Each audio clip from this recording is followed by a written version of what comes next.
ఎవరో ఒకరు ఈ సూపర్వైజర్ చేసే వాళ్ళు వీళ్ళు లేకపోతే ఆటోలు పట్టుకెళ్ళే వాళ్ళు వీళ్ళు మారిపోతూ ఉంటారు.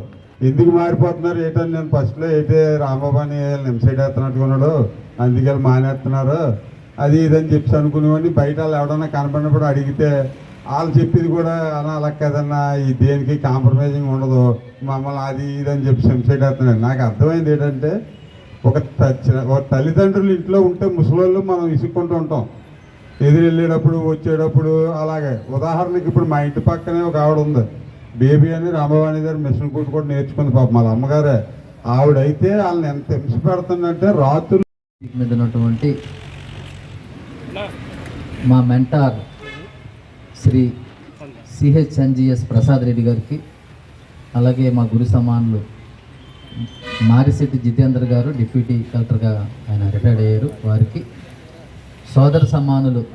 నేను ఏ పని చెప్పినా తక్షణమే నేను స్వర్ణాంధ్రాన్ని కదలకుండానే నడిపిస్తాను. అది సంస్థలో కూర్చుంటే అనూప్ గారు ఈ పని కావాలంటే మెయిన్ రోడ్లో ఏ పని కావాల్సిన అనూప్ గట్టిగా చప్పట్లు కొట్టిన ఏ పనైనా చేసేస్తాడు. నాకు కావాలి, గొడుగులు కావాలి, లేకపోతే ఈవేళ బ్యాగులు కావాలి, ఏం కావాలి. సిఎస్ఆర్ఎస్ స్వామియాజులు గారికి, అలాగే సోదరుడు ఊర్లో ఎవరి మాట వినడని అజ్జరపాసుకి పేరు. నా దగ్గర మొన్న ఎవడన్నాడు మీరు చెప్తే వింటారంట కదా, అసలు నా ఫోన్ ఎత్తితే కదా వాడు నా మాట వినడానికి. అలా అనుకుంటారంటే దూరంగా ఉండి చూస్తే అలా అనిపిస్తుంది అని ఆయనకి చెప్పాను. కానీ ఏదైనా చెప్తే వినేవాడు ఎవరున్నారు, నేను చెప్తే వినేవాడు వాసు కూడా ఒకడు ఉన్నాడని వాళ్ళందరూ చెప్పిన తర్వాత నాకు నమ్మకం కలిగింది. సోదరుడు వాసుకి, అలాగే మాతో నిత్యం నిరంతరం మేము సేవా కార్యక్రమాలు చేస్తే ఆ కార్యక్రమాల్లో సేవలు అందించే మా సిబ్బంది నిజంగా వాళ్ళకి మన దగ్గర పనిచేయడం అనేది నిజంగా వాసు చెప్పినట్టు హింస కాదు, కానీ పని అలా ఉంటుంది. మనం ఎవరిని తిట్టం, దూషించం, ద్వేషించం, కానీ పని ఎప్పుడూ ఉంటుంటుంది.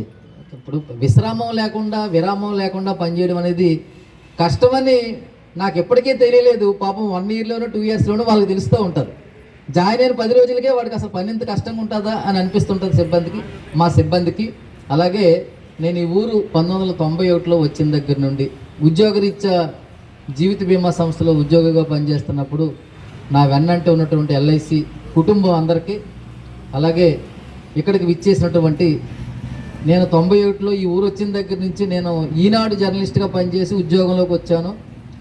జర్నలిజం పట్ల అపారమైనటువంటి ప్రేమ ఉంటుంది, ఎందుకంటే అక్కడ ఉన్నటువంటి కష్ట నష్టాలు, వాళ్ళు చేసే పనితీరు ఎలా ఉంటుందో నాకు తెలుసు. కాబట్టి మరి సమాజంలో ఉన్నటువంటి సమస్యలను అధ్యయనం చేసి ఆ సమస్య పరిష్కారం కోసం కుటుంబాన్ని, వ్యక్తిగత జీవితాన్ని వదిలేసి సమాజం కోసం నిరంతరం పనిచేసే వాళ్ళు ఎమర్జెన్సీ సర్వీస్ ఓన్లీ పోలీసు రెవెన్యూవే కాదు, జర్నలిస్టులు కూడా ఎమర్జెన్సీ సర్వీసులో ఉండి సేవలు అందిస్తున్నారు. వారు మాకు మద్దతుదారులు. మొదటి మద్దతుదారు ఎవరు? స్వర్ణాంధ్రకే జర్నలిస్టులు. మరి మాకు ఈ ఊరు వచ్చిన దగ్గర నుంచి ఎంతగానో స్వర్ణాంధ్ర స్టాఫ్ అంతా కూడా వేదిక మీదకి ఆహ్వానిస్తున్నారు.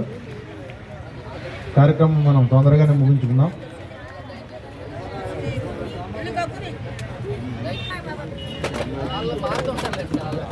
సెంటర్లోకి రండి రాంబాబు గారు, మీరు సెంటర్లోకి రండి. మీరు సెంటర్లోకి రండి.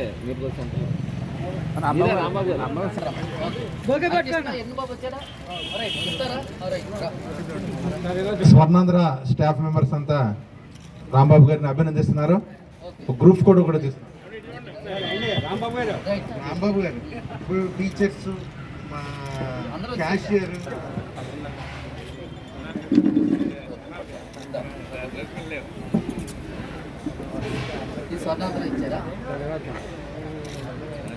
మనకి MCOM BL చదువుకుని స్వర్ణాంధ్ర సేవా సంస్థ కోసం స్వచ్ఛందంగా సేవలు అందిస్తున్నటువంటి విజయలక్ష్మి గారు దీని చీఫ్ ఎగ్జిక్యూటివ్ ఆఫీసర్, CEO ఉన్నారు.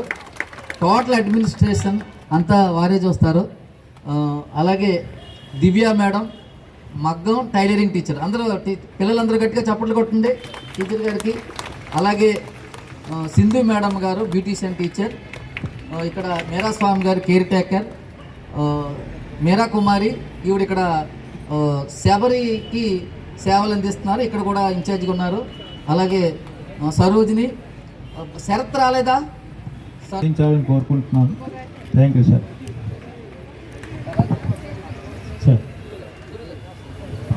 సలాది శ్రీనివాస్ గారిని మాట్లాడుస్తూ కోరుతున్నాను.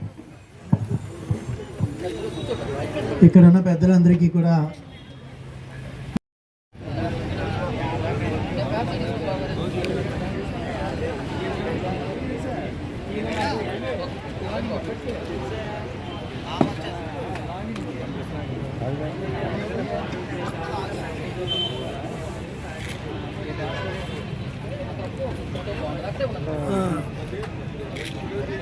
మీరు ఏం చేస్తారంటే ఇది ఓపెన్ చేసుకుని కూర్చోండి కింద.